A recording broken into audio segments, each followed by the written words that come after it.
Transfer to Manchester United in tonight's show. This is Forever United TV. I'm Adam. Get involved, everybody. We've also got updates on another bid coming from the Portugal side, reporting on United failing again in another bid for João Nevez. What are our options in midfield? Agate, Amrabat, Nevez. The poll is up now in the chat, guys. I'll go through that in a second with you. We are starting with Matthijs de Ligt, though, as well. Vivell has started his job today as well at Manchester United in helping and reporting to Dan Ashworth. Obviously, we spoke about Dan Ashworth early on in the show today regarding Ten Hag and what he had, the first words that have come out of his mouth in public, actually. So good to see that he is talking, but it shows you the role that Dan Ashworth is going to play as well. When I get into details on that and how outspoken he is going to be, and pretty much everything we hear from Manchester United is going to be coming through Dan Ashworth's mouth. That's our point of contact, and anything significant from the club is going to come from there now. We'll get your opinions on that on Vivell as well, and everything else going on with Manchester United. We're starting with Matthijs de Ligt again, which is usual for us today. There was a bit of a rumour going around today that Liverpool had tried to hijack Manchester United's bid for Matthijs de Ligt. I have been informed kindly by people in the chat and elsewhere as well that that was a fake story. So we're not going to be talking about Liverpool failing on this channel. We can talk about Klopp failing and not getting over the line with his last season. But yeah, in terms of transfers, yeah, they're not trying to buy Matthijs de Ligt. They're not trying to hijack Manchester United's bid. But there is an update on Matthijs de Ligt, an important one, a significant one as well. I'm going to get into that first of all. Hello, everyone in the chat. Please get your comments in. Get involved in the poll as well. Interesting one tonight. I'm going to let this one run for the entirety of the show because I want to get onto the midfield area right now.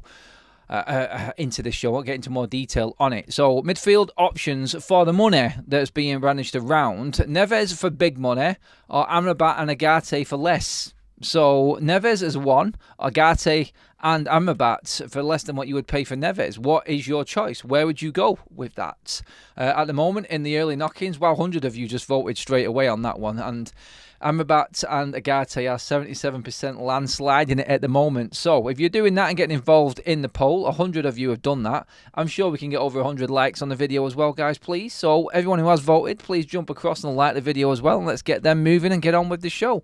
Matthijs de Ligt and what is happening with Manchester United. Where are we up to with everything right now on that situation? The reports are from Germany significantly as well, because this is contrary to other reports as well.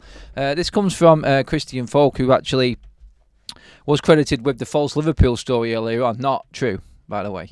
And that was that Matthijs de Ligt now is only wanting to go to Manchester United. We knew this the other day, but he's willing to take a significant pay cut. We knew this the other day, but Manchester United now, according to reports, we're knowing the sort of figures that they won't go above, obviously compared to his 15 million a year that he's on at Bayern Munich. Manchester United looking to bring him in round about €1 million a month, so less than 11. So that would be, I think, for any United fans, no real issue at all. I don't think anyone can complain with that wages. But the other significant thing which I want to talk about more is, again, it's like a contrasting story from the English side and negotiations going on. Even Fabrizio Romano has said that Manchester United are looking to structure a deal. Everybody from Sky Sports to ESPN to every other journalist, including Florian Plettenberg from Sky Germany, has said that Manchester United are looking to structure and do a deal. But apparently, according to Christian Falk, Manchester United and Bayern Munich have not even had a discussion yet on the fee for Matthijs de Ligt. No contacts have been made, apparently, according to Christian Falk. So that's another interesting one there in terms of where we're actually at in this deal. And again, it's a pain in the ass. And Ineos must be like, why did we have to take over in the middle of an international summer? Because I feel like they would have got so much business done already if there wasn't the Euros and the Copa America. And you know what? And that shout, which I passed off as absolutely nothing, of Erik ten Hag wanting at least 2 players through the door before they left for the US part of the pre-season tour. Like, I was laughing that off like, you've got no chance, this is Manchester United. But the way that they've moved and got things rolling at Manchester United behind the scenes, I actually think now if there wasn't any Euros on or there wasn't any Copa America on right now, we would have big movement in the window.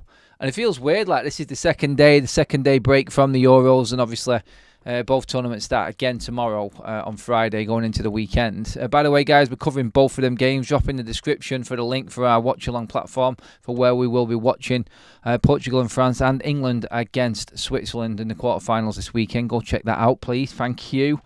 But, yeah, I feel like Manchester United would have been in a miles better position. I mean, I'm not concerned with contrasting stories. I'm not concerned that one person is saying one thing and one saying another. Like, all of the journalists and media from both sides are trying to one-up on each other all the time with Manchester United news. We are the big draw.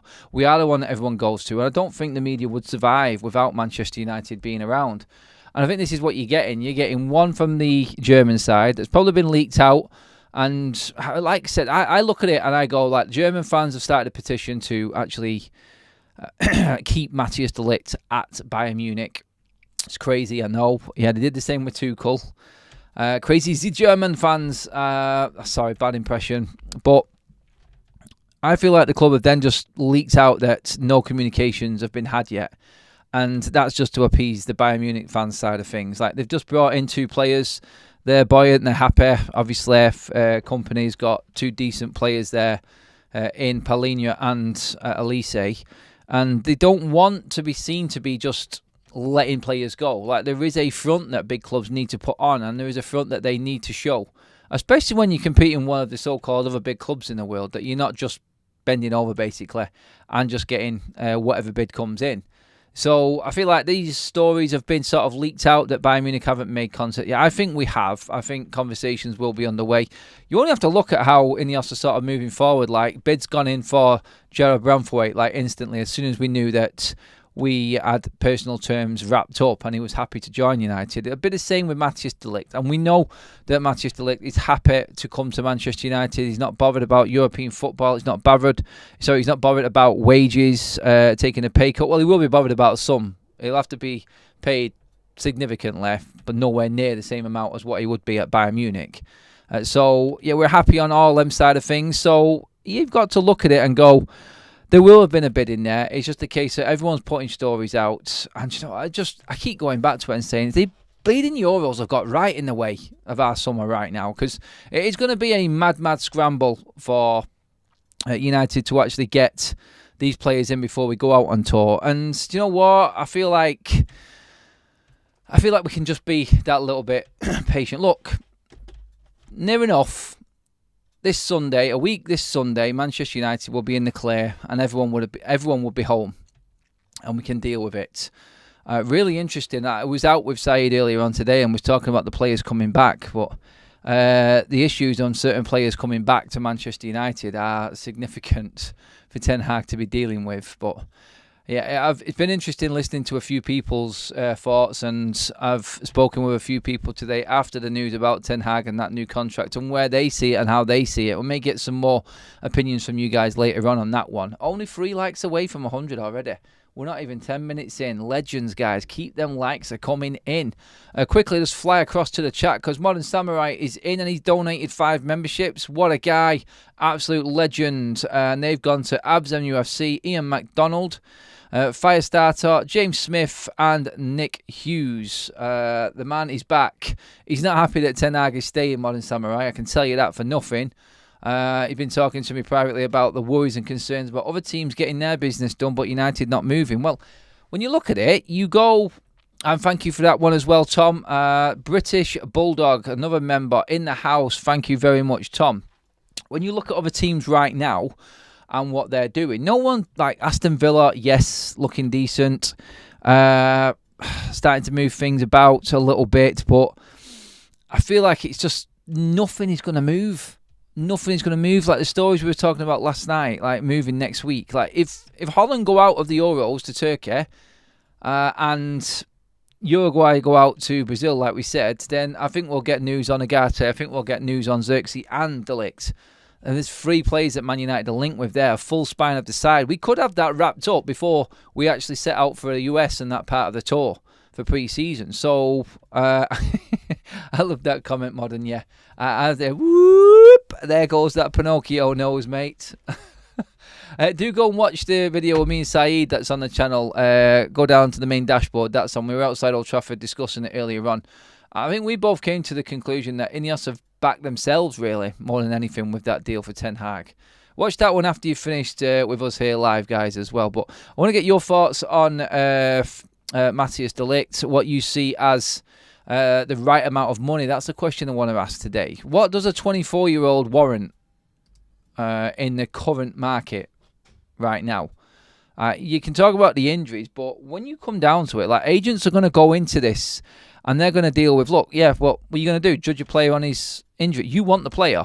You can't look in the past. You have to look at his age, look at his profile player, look how many years you can get out of him. What is he worth? What's everyone else in the market getting right now? What are United players being paid? Luckily for us, Martinez isn't on a lot. Varana's already gone. And you've got Harry Maguire's the highest paid defender at Manchester United on $190 a week.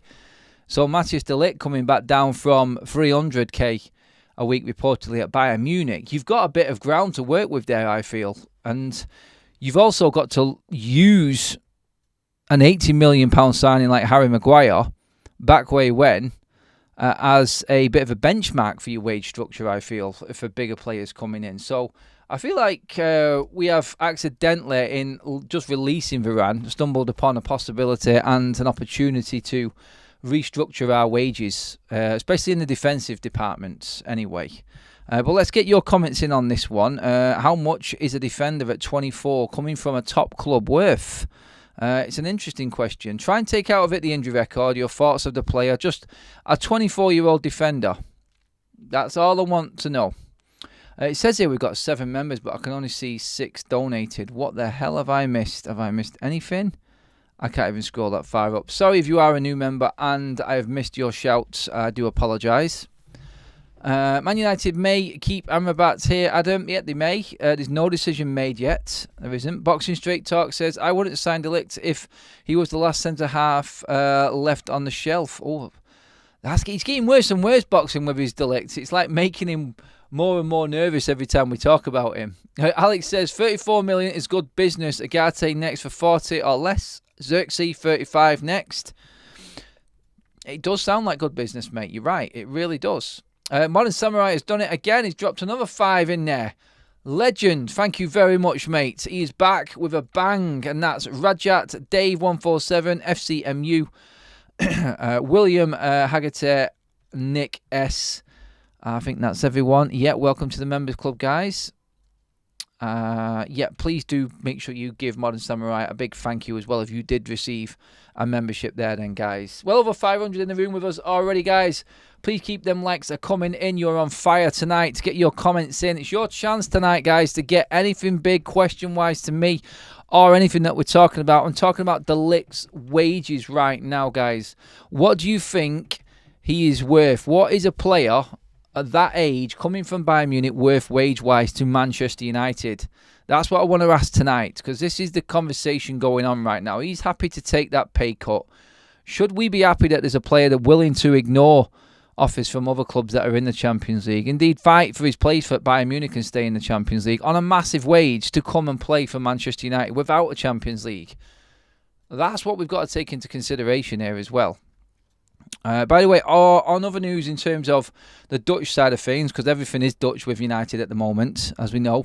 Rennie Hack, I'm going to read out comments from him and him speaking about his pending announcement of becoming a new coach under Erik ten Hag at Manchester United. He has well and truly just announced it himself with what he's been saying.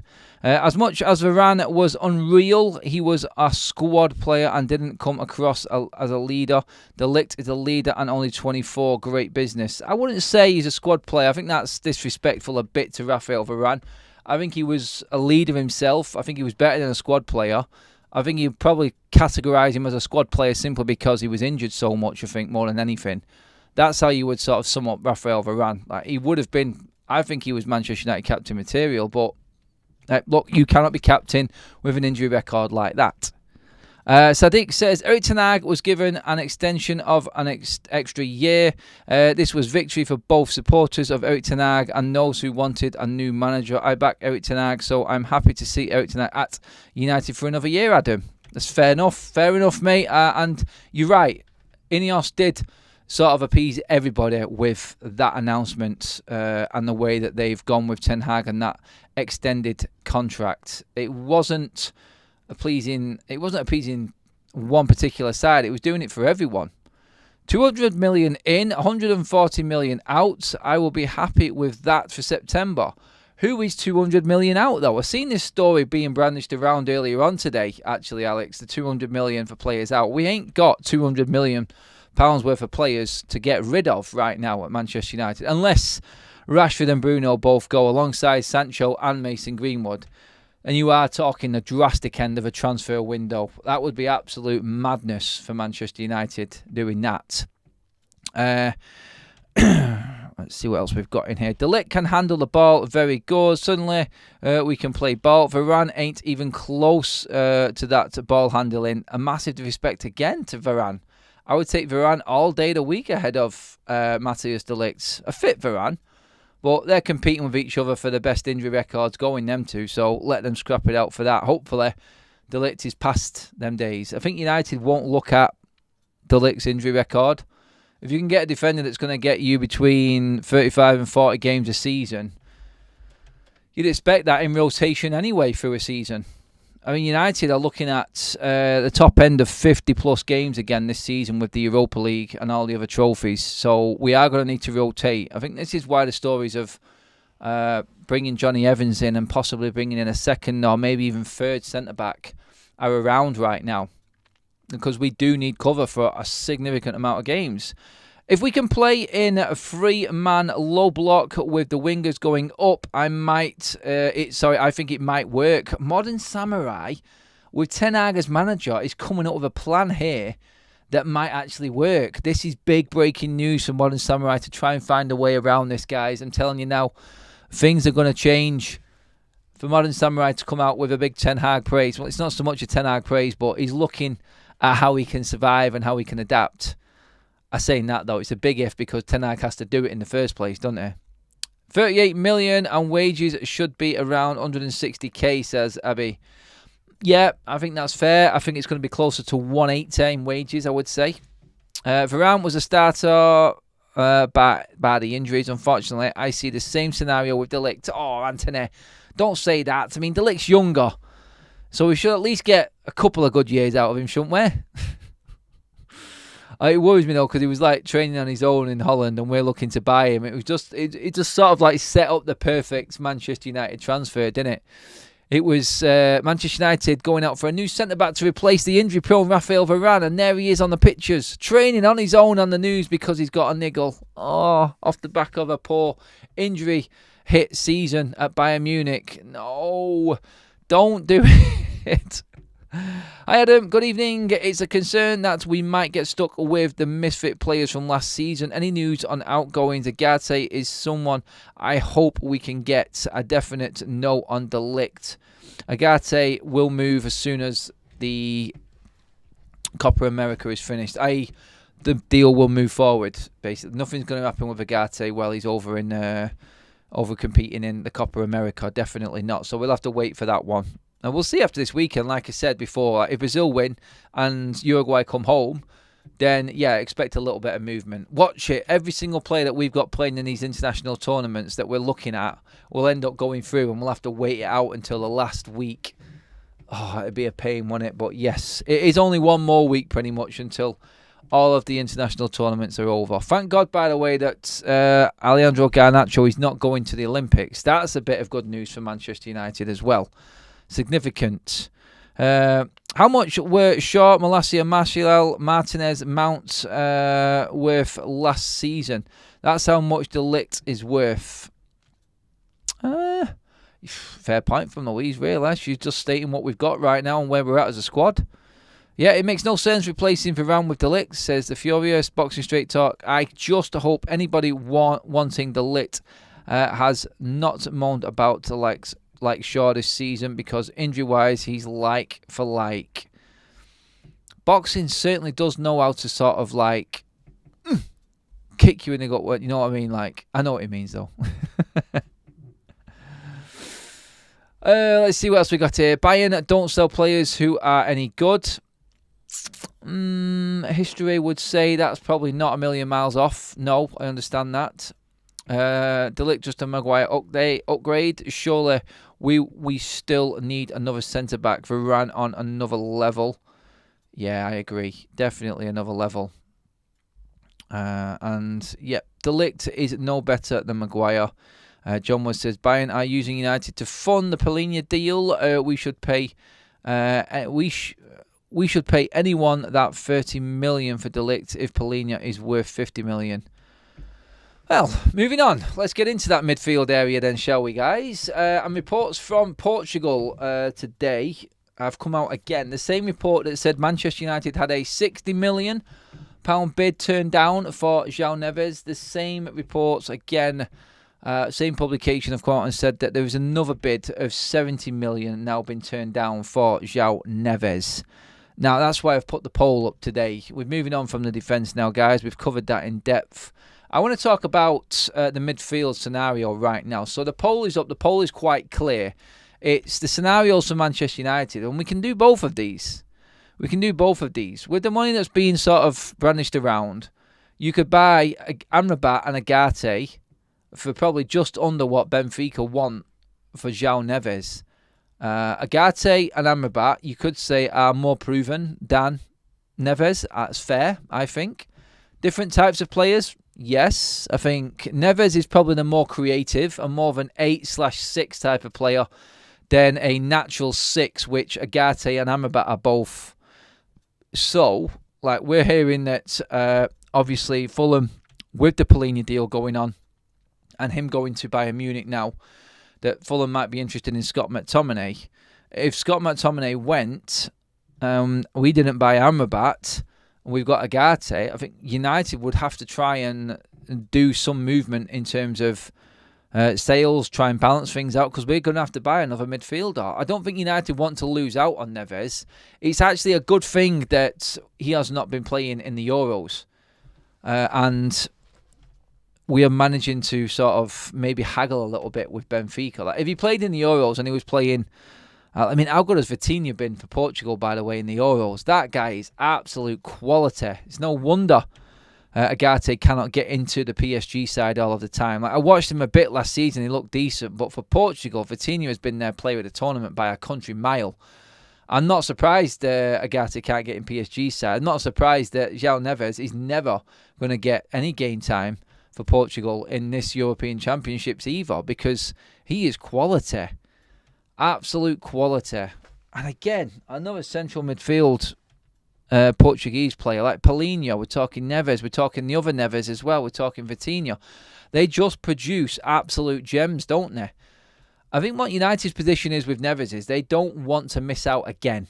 Like I said last night in the report from The Athletic on Dan Ashworth and what he will be investigating, Manchester United losing out on the likes of Šeško, missing out on Caicedo, players like that. They had Pedro Neto at Carrington walking around and somehow managed to balls that up like they did with Jude Bellingham that time. They missed out on Haaland after we've been recommended. So Dan Ashworth's job is to not miss out on the next best thing. Like, understand why things have gone wrong before, rectify that, and make sure United are at the forefront of any player bursting onto the scene that might benefit United. But at the price that Benfica want, it is absolutely ridiculous, the price that they want for João Neves. He is not worth 70, 80 million. For me, a 19-year-old unproven who's only played in the Portuguese league for Benfica, by the way, not winning that league, then you're looking at 50 million. Like, they do cover themselves, Benfica. They're very good at this, and they run the club very well financially around selling players on. We know this. There's been plenty of players that have come from Benfica. You only have to look at for instance, Di Maria, David Luiz, off the top of my head. Di Maria, did I say Di Maria? Victor Lindelof, yeah. And yeah, you've got to admit that João Neves, the most expensive one to come out, that's a ridiculous price tag. And I just don't see United getting him. Looking at the way that United are bidding in for the likes of De Ligt and for Gerard Branthwaite, for instance. 19, yes, massive prospect. Can't lose out on that, but can you really demand 60, 70 odd, 80 odd million, which is what they want? There's not a chance. Eventually, João Neves will leave Benfica. I think they're just looking at the situation right now and going, we could do with a couple more years development out of João Neves and benefiting at Benfica. Let's just price everybody out of the market. I think that's where they are at with him. Let's get into some more of your comments on the midfield situation at United. Come up with your solutions, guys. Get them in the chat. Let me know what you think. If a Champions League team go in for Agate, then forget about it. He's not bothered about coming to United. That are the reports. So there's obviously that worry that if someone does come in, then you would be struggling. Yes, I get that. Fabrizio rubbished the Nevez bid. Agents trying to stir up interest as there is no interest in him with that release clause.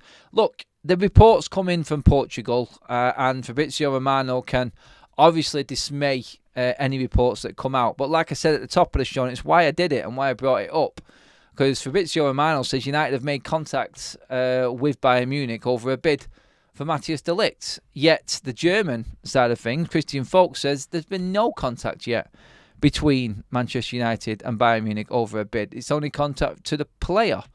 So, yeah, you can believe who you want, but we do know that these players are on our list. And we're discussing tonight amongst fans how Manchester United get around it. What is the best option for us going forward? Is it better to have 2 players in for the price of 1? Or is it better to go for that absolute mint ball? That gem of a player. That one that you know. Like Modern Samurai says in the chat there, Nevez is definitely a long-term investment. He is. You're talking a 12-year career player for 70 million probably. 70, 80 million eventually. That is a big chunk of change, but for a long-term investment. What you've got 3 contracts at least in João Neves there in the time what age he is right now. Again, no, I understand anyone's argument. We're saying, look, we've only seen this kid play for Benfica in clips and spells that everybody's watched in highlight reels. Nobody's seen him play for Portugal. He's not made that Portugal side. So if he was the next best thing, I definitely don't think he is worth more than anybody else in that Portuguese squad, which is where this price bracket is taking him. And should we be aware of players like this? Like, we're being told he's the next best thing. Bruno loves him. Like, we've seen Agent Bruno and Agent Dallo at it well in Germany. But, like, we don't know. Like, again, putting on that United shirt, that's when you know if a player is good enough for the football club. Not what some scout says. I don't care what any scout says. You can see quality in a player. Most scouts can. They can see potential. But it's fulfilling that potential that's the problem. That's the big thing in any deal, for especially coming to Manchester United. Sorry, unsure how to tag. Fair point about Mount. I'm just hoping things will improve medically considering the season we've just had.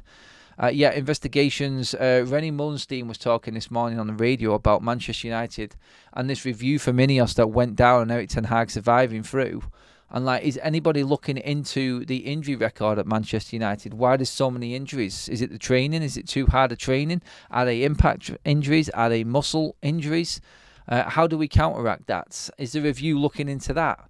Because Ten Hag would have had a part to play with that as well. So, yeah, I think that was a fair point with that. But Mason Mount is a player that can be utilised in another position in Man United's midfield. But again, it's another player that is just ridiculously injury prone that you can't rely on to build around. Like, you want Mason Mount to come in and build a relationship alongside someone, don't you? That's what you want to happen. You just can't. You can't put your house. You can't put anything on it. Never mind a house. Jesus. I'd be suicidal to put a house on Mason Mount actually getting through a bleeding season. But yeah, that's what you've got to get. Okay.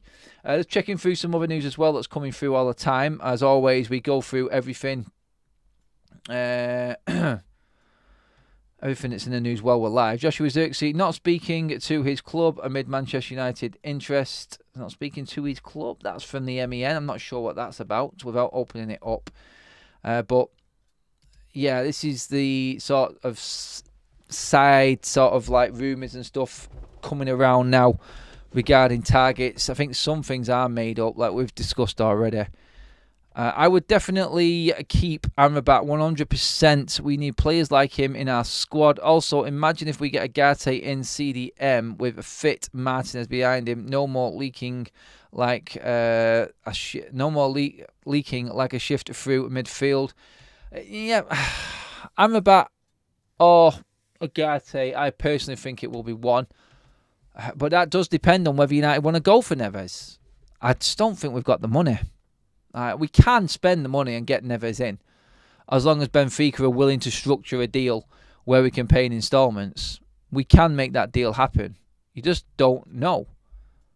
Nevez has those same smart decisions inside tight spaces, just like Mainu will turn good. Yeah, I know he does look good. He does. He gets stuck in as well, which is good. Mason Mount is a lightweight trying to fight heavyweights. Nah, I don't think it's that much. I'm afraid the aim this coming season is to get to the top 4. The league is too far away at the moment. Andrew, yeah, God, mate. It's a million miles away. Guys, keep please liking the video. We are over 200. Amazing. Let's get up to that 250 mark, please, everybody. We have trolls that are disliking the video, so I need you guys to counteract them and like the video and just absolutely overpower them, guys. So yeah, get into liking the video, you absolute legends.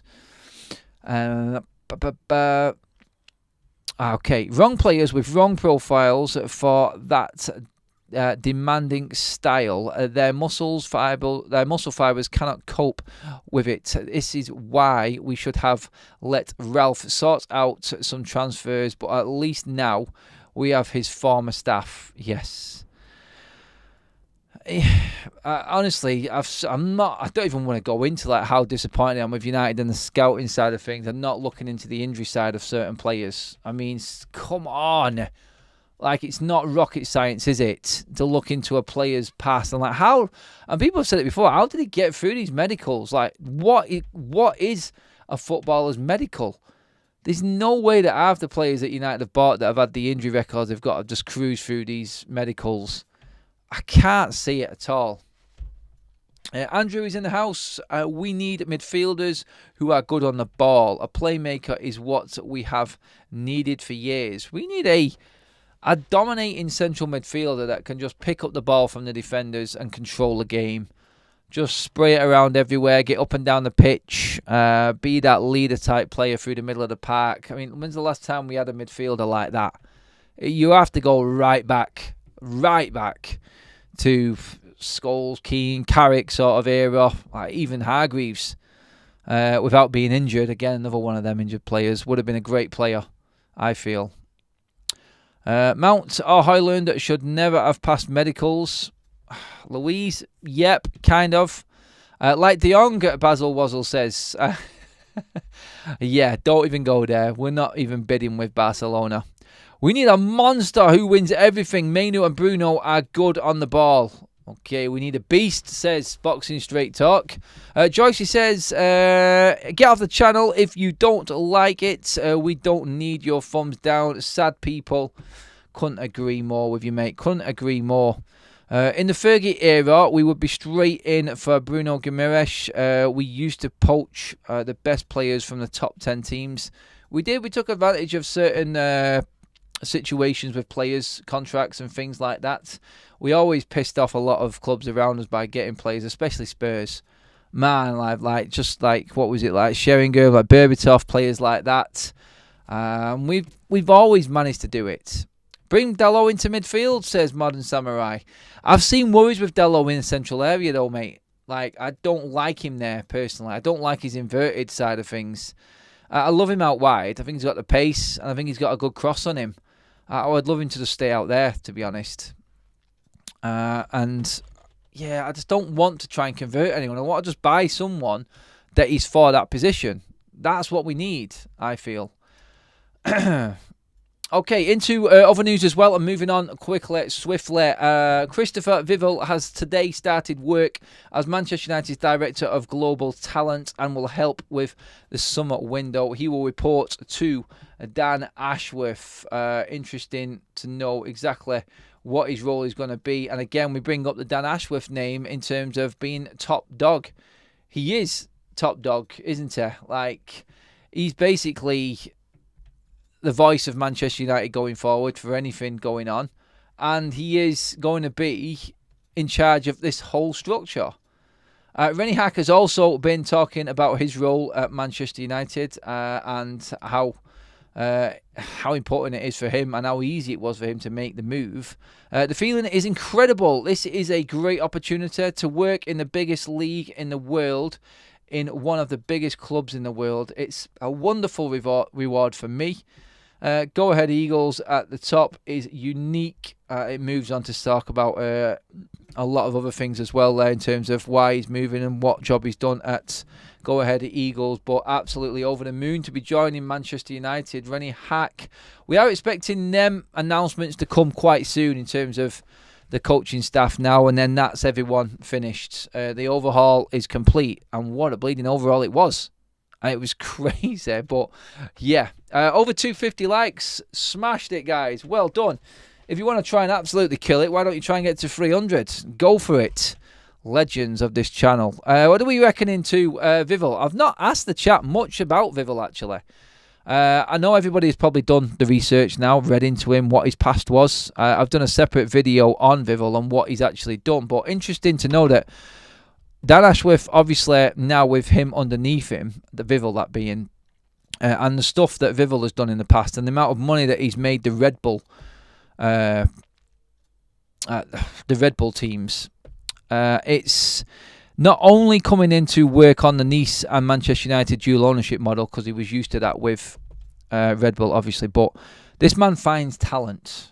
Like, to convince Haaland to spend 1 year at RB Strasbourg like he did, Salzburg like he did, and then sell him on for mega money to Borussia Dortmund. Crazy. Like Sesko coming through, Adeyemi coming through. It's absolutely crazy what he has accomplished, and players that he's scouted. Upamecano for the Red Bulls as well. Like, he has made and seen and found absolute diamonds. And got a lot of money for them as well. Manchester United are a different animal. I think we'd be looking at these players to come through, and then, do you know what? This is where it gets interesting, because what Red Bull had, they had a separate club which they loaned players out to. So they found the players, they then loaned them out to FC Leipzig, I think they're called. They spent time there, so into Salzburg, loaned out to Leipzig, brought back to Salzburg, then moved on to Red Bull. That was the process. I can see this man coming in. If he wants to stay, and if United want to use him and utilise Vivell long term, then you can see people being used between United and Nice, I think. I think you'll see a system where you get players coming in and going out on loan to Nice, playing good competitive football at a decent level, obviously still in the Europa League as well, playing against good teams, developing, and then coming through. Because United cannot buy a player like a Caicedo that we've missed out on, like a Neto that we've missed out on, and just throw them right into the pressure of playing for Manchester United. The scrutiny, the expectation levels, and everything that comes with being a United player needs a little bit of know-how and a little bit of experience before you actually make that move. So I think Vivell coming in and working in previous jobs with the dual ownership systems, I think is absolutely perfect. If United want to utilise, and Sir Jim Ratcliffe has said in person himself that he wants to use Nice, he wants to use both clubs, nurture players through at Nice and make them benefit and Manchester United benefit at the same time. So this is how I see Vivell actually coming in and working alongside Dan Ashworth. And if we get it right, we are onto a system there that has been proven to work. You only have to look at what City do with their group, what Red Bull do with theirs, like I said. And now that the dual ownership rule has been voted in favour of, i.e. for players to move from club to club within the same ownership model, it's opened up the door for Ineos to really take advantage of Nice and Manchester United working side by side. So I think that's where we benefit more than anything from someone like Vivell coming into Manchester United. The expertise and know-how of handling players, younger players coming through, finding these younger players, offering them a pathway through to the top level. at Manchester United if they make it at each level before. That's exactly what a football structure does, and that's exactly what a football structure should be at a club the size of Manchester United. We have got good, young, quality players at the club. We should be loaning out our players to the likes of Nice and giving them top-flight experience abroad. It matures the player and it helps them develop even more. So take advantage of what you've got. I'm absolutely over the moon with the players, with the people that we've got in positions above Ten Hag right now. It does run, and you have to listen to what Dan Ashworth was saying in his comments about Ten Hag as well, in helping us and partnering us as in like the leader of Manchester United's new structure. That's how I see Dan Ashworth looking at it. The manager is a part. He's a cog in the machine. He's no longer the engine which is solely running Manchester United. Ever since Sir Alex Ferguson left, Manchester United have thought they could just find the next Sir Alex and United can run the same way. It doesn't. It takes a lot of parts put together to make this machine run well. You cannot just put one motor in there and just expect it to just run the whole ship. It doesn't. It needs precise engineering, and that's what Manchester United are doing. Sorry to get all mechanical and technical on you there, guys, but you get where I'm coming from. Nevez is overrated. Haven't rated him in the Euros. Gets me Barella and Mount goes at the opposite goes the opposite way. I'm not sure what you mean. Like Nevez, I don't know why you would say that, Andrew, because he's not played yet, mate. You sure you're thinking they're the same one? Keep Amrabat, question mark, says Big G. He's been absolutely gash. He's had one good game last season. Lee Baines, Newcastle, I've got a good one in Paul Mitchell. I wouldn't have minded him at Manchester United. There was something why Paul Mitchell did not come to Manchester United. It did not fit. I don't know what that was or why that was, but I'm sure we'll find out in time. But there was, every time we sort of linked with him, there was always like them off-putting comments or off-putting reports, like he wasn't fully convinced. I think there was an opportunity for him to come at one point, and it wasn't taken. And I think that's what put him off coming. Yes, we are closing in on 300 likes. Thank you for putting it out there, Tom, as well. Cheers, mods, for doing that. 24 away, guys. Give the video a like, please, guys. Legends. We've had over 600, well over 600 in the room for a good chunk of the show. Really appreciate you guys giving me your input.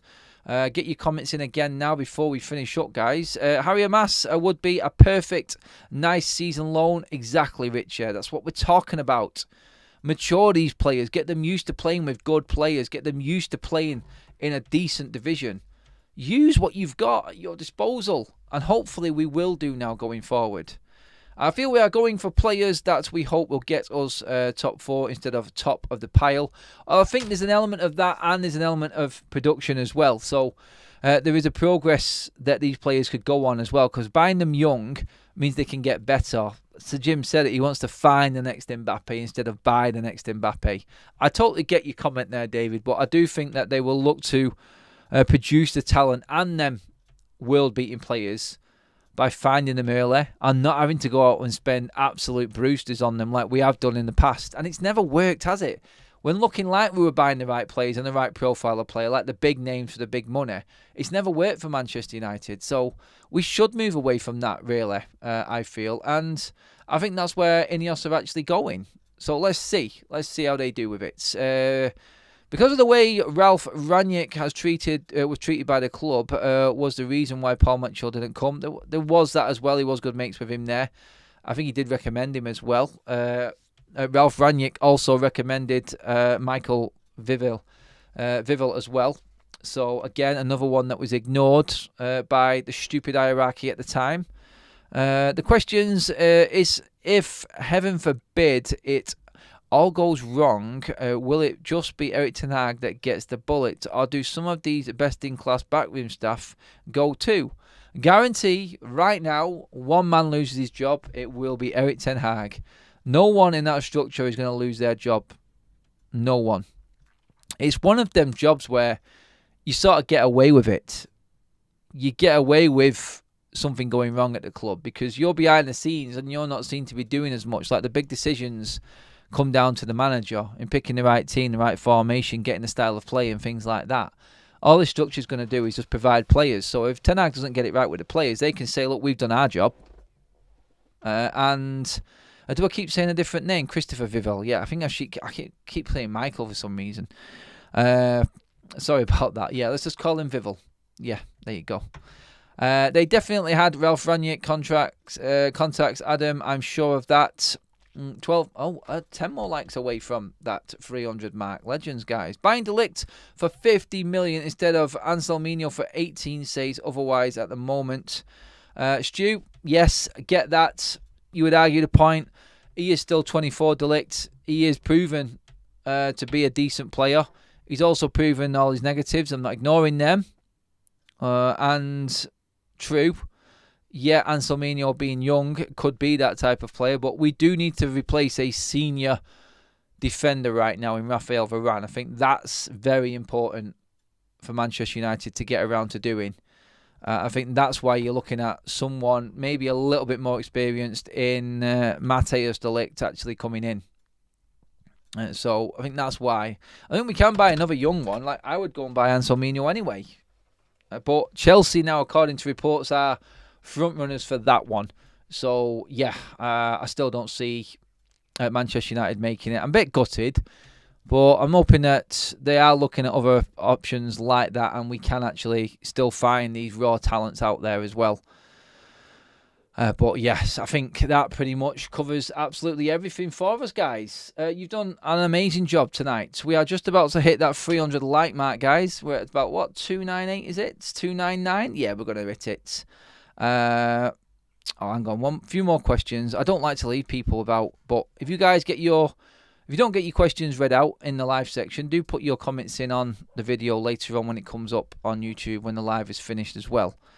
Adam, is it possible that many of our players are not as good as we think? E.g., are Newcastle players on average better than ours? I think they just work and believe in the manager, and they work harder. So, yeah. Personally, I think some of our players are good enough, but some aren't. And it's down to Ineos and this structure now to fizzle them out. And Ten Hag has to have the balls to make them calls as well. He ain't getting away with it as well. But yeah, it's like when Saeed spoke to me earlier on today. He said he's on Ineos watch now. Because the reality is, we cannot really blame Erik Ten Hag, can we? Because Ineos kept him. So now we're on Ineos. What are you going to do? What are you going to do? Are you going to back this manager by giving him the best that he could possibly get? Or is he going to be hung out to dry? Like, hopefully, we get the right players in. Hopefully, we get the players that Ten Hag needs to play this certain style of football. I don't want Ten Hag to get sacked at the end of the season because it means that Ten Hag has managed to get something out of this team and we're playing well. That's what we want.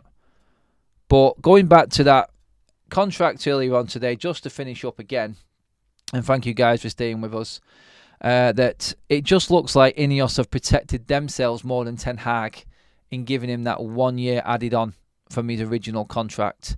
They won't be judged by that contract because it's not theirs. Ten Hag wanted more power, so it looks in everybody else's eyes like Ineos have backed Ten Hag and give him more power. But Ten Hag himself, I think, has just set himself up right now, and he needs to provide this season. If anything, it sets it up to be a really exciting season because Ten Hag has to make this happen. Ten Hag has to get United over the line. That's what he has to do. He gets us back in the top four, and then we'll see what happens this time next year when we're discussing probably another new contract for our man Erik Ten Hag. But yes, guys, that is it. So thank you so much, everybody, for getting involved. Absolute legendary show. We smashed over the like mark there, well and truly. Over 310 likes, well over 600 in the room consistently all the way through. Absolute legends, guys. Real appreciation from me for backing the channel and being involved. The more of you that get in the chat and get your comments in, the more that get read out, the more people that get the idea and come in and are welcomed into FUTV, and we build this community even bigger than what it actually is. We have great people who donate memberships like Modern Samurai. Tom does as well, and a few other people have been doing it for a while now. We are the best community out there, I promise you that. And we will be back every single day. Like, that's what it's about, guys. It's your show as well as mine. I'm your Sir Jim Radcliffe. No, I'm not even going to go there. It's not worth it. I'll leave it at that because we've had a good show. Let them spoil it. New members, thank you. Mods, members, all the help in the chat. Great stuff. Everyone who's got involved, everyone involved in the poll. The poll has had a ridiculous amount of votes on it. Thank you, guys. 870 plus on that poll result. Amrabat and Agate, 71% of you would rather have them two than spending the money on one player, being João Neves. Guys, we're done, finished. Thank you, everybody. Legends, a lot of you. Have a fantastic evening. Don't forget, I will be back tomorrow midday. We have the watch along for Portugal and France in the evening, so we'll keep you posted on the late show, which usually is at 6:30. We may move it across to around about 6:45 again in between, building up to that game as well, but we're covering all the news through the day as I have been doing. Love you guys. Have a good one. See you later. Like, share and subscribe.